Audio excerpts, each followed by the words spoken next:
Washington से Istanbul, London से Toronto, एक ही शेडो नेटवर्क पूरी दुनिया को साइलेंटली कंट्रोल कर रहा है। मुस्लिम ब्रदरहुड टेरर ग्रुप्स को पैसे से लेकर नरेटिव्स तक सप्लाई करने वाली ये ऑर्गेनाइजेशन ट्रम्प के फॉरेन टेररिस्ट ऑर्गेनाइजेशन बनाने के वार्निंग के बाद भी खुलेआम ऑपरेट कर रही है। अलकायदा और हमास को जिसने जन्म दिया वो आज भी चैरिटी, ह्यूमन राइट्स और स्टूडेंट एक्टिविज्म के मास्क के पीछे अपना एम्पायर बिल्ड कर रही है। और सबसे बड़ा शौक, गाजा के बाद मुस्लिम ब्रदरहुड का नया टारगेट है इंडिया।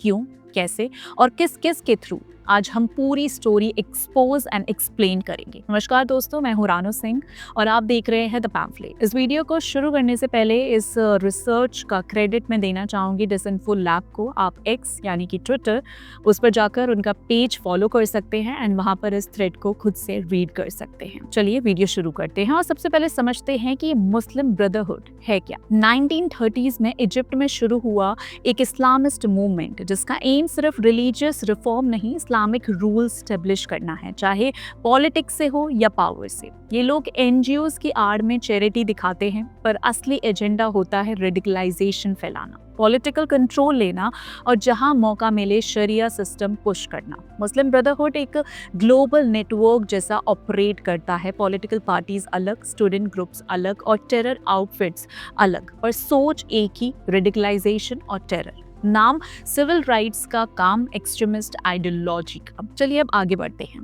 तो दोस्तों, ट्रम्प के रिव्यू ऑर्डर के बाद भी मुस्लिम ब्रदरहुड आज दुनिया भर में खुलेआम काम कर रही है और ये कोई छोटा मोटा ग्रुप नहीं है। 13+ टेररिस्ट ऑर्गेनाइजेशंस मुस्लिम ब्रदरहुड से पैदा हुए हैं। उनके नेटवर्क से अलकायदा का एमान अल जवारिही और हमास के आइडियोलॉग अब्दुल्ला यूसुफ अजाम जैसे ग्लोबल जिहादी मास्टरमाइंड्स निकले हैं। सोचने वाली बात है, अगर एक ऑर्गेनाइजेशन के मेंबर्स दुनिया के सबसे खतरनाक टेरर ग्रुप्स के फाउंडर्स हो तो फिर ये कितनी बड़ी और कितनी डेंजरस बात होगी। एक क्लियर मैसेज मिलता है, मुस्लिम ब्रदरहुड का नेटवर्क छोटा नहीं, ग्लोबल है, पावरफुल है। और इस ग्लोबल नेटवर्क का सबसे बड़ा बेस बन गया है यूनाइटेड स्टेट्स। यहाँ मुस्लिम ब्रदरहुड ने टेरर ग्रुप वाली इमेज छुपाकर अपने टेंटिकल्स यूनिवर्सिटीज, पॉलिटिक्स और चैरिटीज तक फैला दिए। स्टूडेंट कैंपसेस पर मुस्लिम स्टूडेंट्स एसोसिएशन MSA और Muslim youth of North America MYNA जैसे ग्रुप्स के थ्रू यूथ को इस टेरर आइडिया में रिक्रूट किया जा रहा है। मतलब ऐसे ग्रुप्स यूनिवर्सिटीज, कैंपस के अपना एक मदरसा चला रहे हैं, ऐसा आप समझ सकते हैं। रिसर्च और अकेडमिया के नाम पर international institute of Islamic thought IIIT जैसे बॉडीज जो एक्चुअली मुस्लिम ब्रदरहुड के इंटेलेक्चुअल हेडक्वार्टर्स की तरह ऑपरेट करती है। और चैरिटी फ्रंट, वहाँ north American Islamic trust NAIT और Islamic society of North America ISNA, जिनके थ्रू पैसा फ्लो होता है बट असली डायरेक्शन आइडियोलॉजी और पॉलिटिकल लॉबिंग की होती है। सिविल राइट्स के नाम पर चलने वाली council on American Islamic relations CAIR, जिसे मुस्लिम ब्रदरहुड के पॉलिटिकल फ्रंट माना जाता है, उसका फाउंडर 1993 में एक ऐसी सीक्रेट मीटिंग से जुड़ पाया जहां हमास को सपोर्ट करने की फंडिंग और स्ट्रेटेजी डिसाइड हो रही थी। और जब होली लैंड फाउंडेशन केस खुला तो दुनिया को पता चला कि चैरिटी के नाम पर टेरर फंडिंग का पूरा मैकेनिज्म यहीं से ऑपरेट हो रहा था।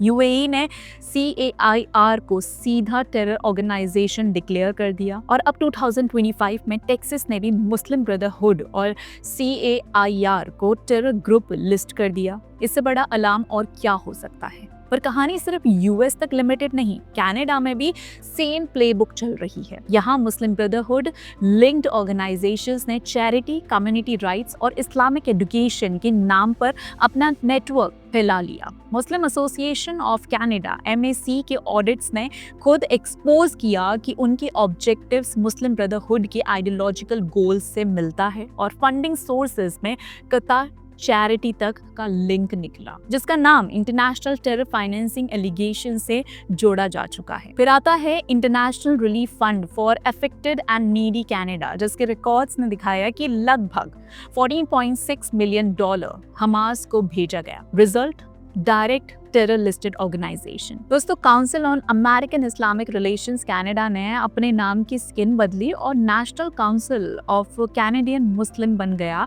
पर क्रिटिक्स कहते हैं आइडेंटिटी, आइडियोलॉजी, नेटवर्किंग सेम ही है, बस ब्रांडिंग नहीं है। और ISNA कनाडा चैरिटी के नाम पर पैसा गया कश्मीर बेस्ड जिहाद ग्रुप्स तक। इन्वेस्टिगेशन हुई, एविडेंस निकला और ISNA कनाडा का चैरिटी स्टेटस रिवोक कर दिया गया। और अब कनाडा जैसे कंट्री में चैरिटी के नाम पर पैसे जिहाद तक पहुंच जाते हैं, तो सोचिए यूरोप में क्या हो रहा होगा। Europe the biggest playground of the Muslim brotherhood. यहाँ उन्होंने एक ऐसी ऑर्गेनाइजेशन खड़ी की, federation of Islamic organisation in Europe यानी FIOE। नाम भले कंफ्यूज करे लेकिन एजेंडा बहुत क्लियर है। शरिया इन्फ्लुएंस बढ़ाओ, यूथ को रेडिकलाइज करो और एक्सट्रीमिस्ट फटवाज के थ्रू उनके दिमाग मैनिपुलेट करो। फिर आता है नेक्स्ट स्टेप, इमाम factories. European institute for human sciences EIHS, यहाँ ऐसे इमाम्स तैयार किए जाते हैं जो यूरोप की मॉस्क में ब्रदरहुड की आइडियोलॉजी फैलाए। मतलब रिलीजन नहीं, पॉलिटिकल वेपन बनाया जा रहा है। यूथ को कंट्रोल करने के लिए बनाया गया FEMYSO यूरोप का सबसे बड़ा मुस्लिम स्टूडेंट फ्रंट। और शॉकर क्या है, EU का टैक्स पेयर मनी और काउंसिल ऑफ यूरोप तक एक्सेस एक रेडिकल नेटवर्क को डायरेक्टली एम्पावर कर रहा है। और चैरिटी ब्रदरहुड की सबसे स्ट्रॉन्ग शील्ड है इस्लामिक रिलीफ वर्ल्ड वाइड। नाम बहुत भला लग रहा है लेकिन काम उनके स्ट्रेटेजिक इंटरेस्ट के लिए। कई बार टेरर लिंक्स एक्सपोज हुए पर ह्यूमैनिटेरियन लेबल ने सब कवर कर दिया। और यूरोप के बाद मुस्लिम ब्रदरहुड का सबसे बड़ा सेफ हाउस बन गया है टर्की। रिसीप तैयब एर्दोगान ने मुस्लिम ब्रदरहुड को सिर्फ सपोर्ट नहीं दिया, पूरा पॉलिटिकल शेल्टर दिया है। आज मुस्लिम ब्रदरहुड के top leaders, media hubs, propaganda cells सब इस्तांबुल से ऑपरेट कर रहे हैं। यहीं पर एक और पावरफुल नेटवर्क बनता है union of NGOs of the Islamic world UNIW। एक छत के नीचे Muslim brotherhood plus Hamas plus Jamaat Islami plus Islamic circle of North American जैसी ऑर्गेनाइजेशंस। मतलब ग्लोबल इस्लामिस्ट इकोसिस्टम एक जगह से कमांड होता है। टर्की से ही दो नरेटिव्स वर्ल्ड स्टेज पर एग्रेसिवली पुश किए जाते हैं, Kashmir and Palestine. Her international platform पर इंडिया के खिलाफ प्रोपेगेंडा और हमास के लिए सिंपैथी, यही प्लेबुक है। और एशिया साइड पर मलेशिया, इंडोनेशिया ब्रदरहुड के ट्रेनिंग हब्स बन चुके हैं। यहाँ कैडर को कन्वर्ट किया जाता है, फंडिंग के तरीके सिखाए जाते हैं और मोबिलाइजेशन के टूल्स दिए जाते हैं ताकि हर रीजन में ग्रास रूट्स, चैरिटी और यूथ की आड़ में मुस्लिम ब्रदरहुड की पॉलिटिक्स चल सके। और जैसे मलेशिया, इंडोनेशिया में कैडर ट्रेनिंग चल रही थी, वैसे ही साउथ एशिया का मैप मुस्लिम ब्रदरहुड के लिए एक नया बैटलफील्ड बन गया है। बांग्लादेश, जहां वायलेंट अनरेस्ट और मोहम्मद यूनुस के आने के बाद ब्रदरहुड जमात नेक्सस फिर से एक्टिव हो गया है। कट्टरवाद के बढ़ने, पॉलिटिकल इंस्टेबिलिटी के आने और यूथ अनरेस्ट होने से मुस्लिम ब्रदरहुड जमात अलायंस ने ग्राउंड पकड़ लिया।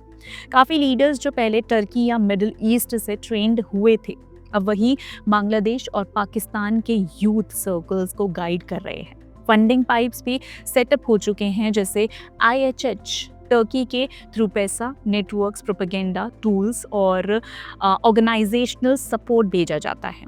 साथ ही वेरियस पाकिस्तानी इस्लामिस्ट नेटवर्क्स के कोऑर्डिनेशन से मोबिलाइजेशन चल रही है। IHH is a foundation for human rights and freedoms and humanitarian relief, basically एक टर्की बेस्ड चैरिटी है जिसे कई बार टेरर फाइनेंसिंग और एक्सट्रीमिस्ट नेटवर्क से लिंक किया जाता है। साउथ एशिया के ब्रदरहुड और जमात के इस एक्सेस के थ्रू एक ग्लोबल डिज़ाइन दिखता है। Religion plus politics plus fund plus mobilisation सब एक ही ग्रैंड प्लान का हिस्सा है। और जैसे साउथ एशिया के ब्रदरहुड जमात एक्सेस ने बांग्लादेश और पाकिस्तान को अपना बेस बनाया, वैसे ही अब उनकी नज़र है इंडिया पर, जहां उनका नेक्स्ट बैटलफील्ड सेट हो चुका है। PFI वो ऑर्गेनाइजेशन है जो एक मुस्लिम ब्रदरहुड स्टाइल मॉडल फॉलो करती है।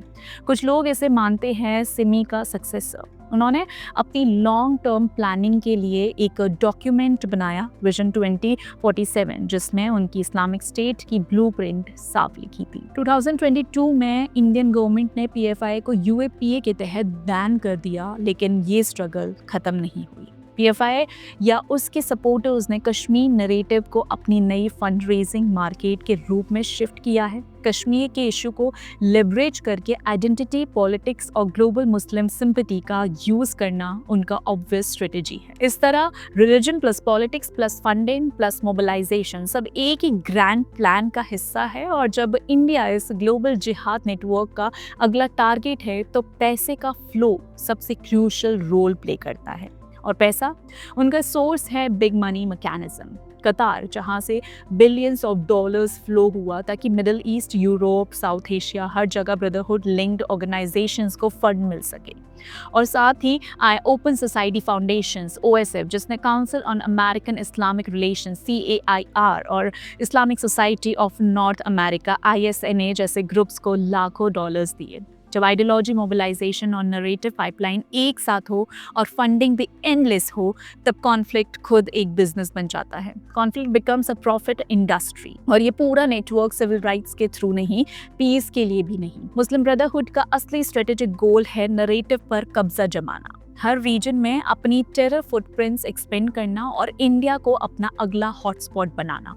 क्योंकि जहां रेजिस्टेंस ज़्यादा होती है वहां टारगेट भी वही बनता है। ट्रंप ने पहले ही वार्न किया था, टेक्सास ने आज रिकॉग्नाइज भी कर दिया, लेकिन मुस्लिम ब्रदरहुड का नेटवर्क अभी भी पूरी दुनिया में लाइव है और अब उनकी नज़र सीधे इंडिया पर है। इसके लिए हमारा देश, हमारी सरकार और हमारी एजेंसीज तो अलर्ट हैं, लेकिन सवाल है कि क्या इस आतंक के नरेटिव से लड़ने के लिए आप इन्फॉर्म्ड और अलर्ट हैं?